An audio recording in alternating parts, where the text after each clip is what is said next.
Hi friends, patriot movie review. ഞാൻ ഇന്നലെയാണ് പോയി സിനിമ കണ്ടത്.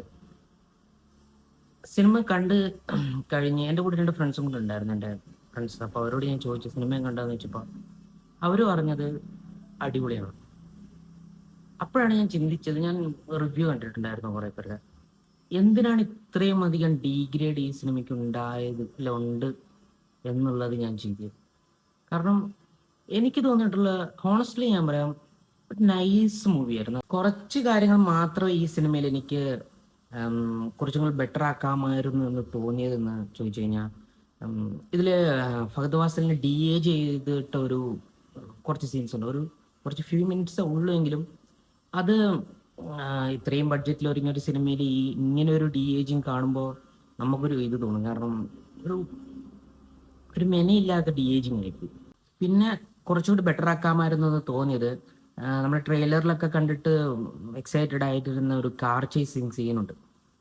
ചേസിങ് അല്ല, ചേസിങ് ഒക്കെ നൈസായിരുന്നു. ബട്ട് ചേസിങ്ങിന് മുമ്പായിട്ട് ലാലേട്ടനും മമ്മൂക്കിയും തമ്മിലുള്ളൊരു കോൺവെർസേഷൻ ഉണ്ട്. സത്യം പറഞ്ഞാൽ ക്രിഞ്ച് ആയിരുന്നു ആ സംഭവം. ഫുൾ ഡയലോഗ് ആയാലും അവർ ഡയലോഗ് ഡെലിവറി ആയാലും പറയുന്ന ഡയലോഗുകൾ നമുക്ക് ക്രിഞ്ചായിട്ട് തോന്നും നമുക്ക്. പിന്നെ ഇതിലെടുത്ത് പറയാന്ന് പറഞ്ഞാൽ BGM സോങ്സ് സുഷിൻ ശ്യാം നന്നായിട്ട് വർക്ക് ചെയ്തിട്ടുണ്ട്. എന്താണ് സ്റ്റോറി ലെവൽ, എങ്ങനെയാണ് ഈ സിനിമയുടെ പോക്ക് എന്നുള്ളതിനനുസരിച്ച് സുഷിൻ ശ്യാം നല്ല രീതിക്ക് ഓഡിയൻസിന് ഇഷ്ടപ്പെടുന്ന രീതിക്ക് ഒരു ബെറ്റർ മ്യൂസിക് ആൻഡ് BGMs തരാൻ പറ്റി. ഞാൻ പലരുടെയും റിവ്യൂ കണ്ടിട്ടുണ്ടായിരുന്നു, പബ്ലിക് ആയിക്കോട്ടെ അല്ലെങ്കിൽ യൂട്യൂബേഴ്സിന്റെ ആയിക്കോട്ടെ. ഞാൻ റിവ്യൂ ഒക്കെ കണ്ടിട്ടുണ്ടായിരുന്നു നേരത്തെ തന്നെ. അവരെല്ലാം എടുത്തു പറയുന്ന ഒരു കാര്യം, ലാലേട്ടന്റെ സ്ക്രീൻ പ്രസൻസ്, സ്ക്രീൻ സ്പേസ് കുറവാണ്. ഫൈറ്റ് ആയിക്കോട്ടെ, പുള്ളിക്കാരന് കൊടുത്തിരിക്കുന്ന സ്പേസ് കുറച്ച് കുറവാണെന്ന് പറയുന്നത്. എല്ലാവരും ഡീഗ്രേഡ് ചെയ്യുന്നതിന്റെ മെയിൻ റീസൺ ഇത് തന്നെയാണെന്ന് എനിക്ക് ഉറപ്പാണ്. കാരണം സിനിമ കണ്ടിട്ടുള്ളവരാണെങ്കിൽ നിങ്ങൾക്കറിയാം ക്ലൈമാക്സിലൊക്കെ എന്താണ് സംഭവിക്കുന്നത്. സോ അതൊക്കെ വെച്ചിട്ടാണ് ഈ സിനിമയിൽ മോഹൻലാലിന് സ്പേസ് കുറവാണ്, ചുമ്മാ ഇതിൽ വരേണ്ട ആവശ്യമുണ്ടായിരുന്നില്ല എന്നൊക്കെ ഓരോരുത്തർ പറയുന്നത്. പക്ഷെ ശരിക്കും പറഞ്ഞാൽ എനിക്ക് തോന്നിയത് പുള്ളിയുടെ ഇൻട്രോ ഒക്കെ സിമ്പിൾ ആയിപ്പോയി. നിങ്ങൾ ജയിലറിൽ എന്താണ് മോഹൻലാലിന്റെ ഇൻട്രോ എന്നൊന്നും അതുപോലത്തെ ഒരു ഇൻട്രോ കിട്ടുമെന്നൊന്നും വിചാരിച്ച് വരേണ്ട ആവശ്യമില്ല. കാരണം സിമ്പിൾ ആയിട്ടുള്ള ഇൻട്രോ, മാസ് എലവേറ്റിംഗ് BGMsോ അങ്ങനെ ഒരു എക്സ്പ്രഷൻസോ ഒരു സ്ലോ മോഷൻ ഒന്നും ഇല്ലാത്തൊരു സിമ്പിൾ ഇൻട്രോ. മൊത്തത്തിൽ സിനിമ എങ്ങനെ ഉണ്ടാവുമെന്ന് ചോദിച്ചു കഴിഞ്ഞാൽ, എന്താണോ മഹേഷ് നാരായണൻ പറയാൻ ഉദ്ദേശിച്ച സ്റ്റോറി അത് നമുക്ക് മനസ്സിലാവുന്ന രീതിയിൽ തന്നെ പറഞ്ഞിട്ടുണ്ട്. അത് ഹൈ ക്വാളിറ്റി തന്നെ പറഞ്ഞിട്ടുണ്ട്. കാരണം എഡിറ്റിംഗ് ഒക്കെ അടിപൊളിയായിട്ടുണ്ട്, എനിക്ക് ഭയങ്കരമായിട്ട് ഇഷ്ടപ്പെട്ടു. ഫ്ലൈറ്റ് സീക്വൻസ് ആയിക്കോട്ടെ എല്ലാം അടിപൊളിയായിട്ട്, VFX ഒക്കെ അടിപൊളിയായിട്ടുണ്ട്. ഹൈ ക്വാളിറ്റി തന്നെ ഇത്രയും പോപ്പുലർ ആക്ടേഴ്സിനൊക്കെ വെച്ചിട്ട് ഇത്രയും ബഡ്ജറ്റിൽ പുള്ളി സംഭവം സെറ്റാക്കിയിട്ടുണ്ട്. പക്ഷെ അവിടെ ഇവിടെയായിട്ട് കുറച്ച് കാര്യങ്ങൾ മാത്രമേ മൈനസ് ആയിട്ട് തോന്നിയിട്ടുള്ളൂ. അതുകൊണ്ട് മാത്രമാണ് ഈ സിനിമ ആവറേജ് ആണ്, ബിലോ ആവറേജ് എന്നൊക്കെ എല്ലാവരും പറയുന്നത്. But movie was good.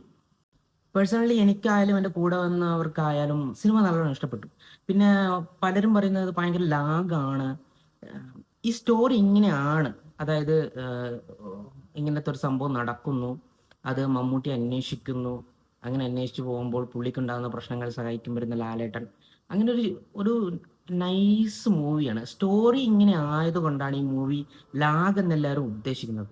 എന്ത് മെസ്സേജ് ആണോ മഹേഷ് നാരായണൻ നമുക്ക് തരാൻ ഉദ്ദേശിച്ചത് അത് പുള്ളിക്ക് തരാൻ പറ്റിയിട്ടുണ്ട്. കാരണം സ്റ്റോറി നമുക്ക് ശ്രദ്ധിച്ചിരുന്നു കഴിഞ്ഞാൽ മനസ്സിലാവും. അതായത് ഫസ്റ്റ് ഹാഫിൽ എന്താണ് വിഷയമെന്ന് മമ്മൂട്ടി അന്വേഷിച്ച് കണ്ടുപിടിക്കുകയും സെക്കൻഡ് ഹാഫിൽ അതിനെ തുടർന്നുണ്ടാവുന്ന പ്രശ്നങ്ങളും പ്രശ്നത്തിൽ സഹായിക്കാൻ വരുന്ന മോഹൻലാൽ, ഇങ്ങനെയാണ് സിനിമ പോകുന്നത്. അപ്പോൾ പേഴ്സണലി എനിക്ക് സിനിമ ഭയങ്കരമായിട്ട് ഇഷ്ടപ്പെട്ടു. ഞാൻ പറഞ്ഞ പോലെ കുറച്ച് കാര്യങ്ങൾ ബെറ്റർ ആക്കുമായിരുന്നെങ്കിൽ ഇതിലും അടിപൊളിയായിട്ട് നമുക്ക് തോന്നിയേനെ.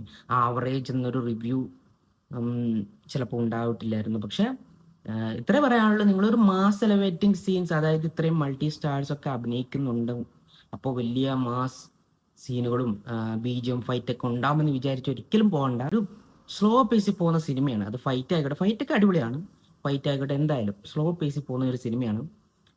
മറ്റു മൾട്ടി സ്റ്റാർ സിനിമകളെ പോലെ വലിയ മാസ് രംഗങ്ങളും ഫാൻസിനെ ഭയങ്കരമായിട്ട് സീറ്റിൽ നിന്ന് എഴുന്നേൽപ്പിക്കുന്ന തരത്തിലുള്ള മാസ് രംഗങ്ങളൊന്നും ഇല്ല.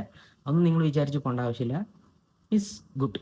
അപ്പോൾ സിനിമ കണ്ടവരാണെങ്കിൽ നിങ്ങൾ കമൻറ്റ് ചെയ്യുക. കാണാത്തവരാണെങ്കിൽ പോയി കണ്ടോ. അടിപൊളി സിനിമയാണെന്ന് തന്നെ ഞാൻ പറയും. അപ്പോൾ ഇനിയും ഇതേപോലത്തെ സിനിമ റിവ്യൂസിന് വേണ്ടി ചാനൽ സബ്സ്ക്രൈബ് ചെയ്ത് നോക്കുക. And thanks for watching.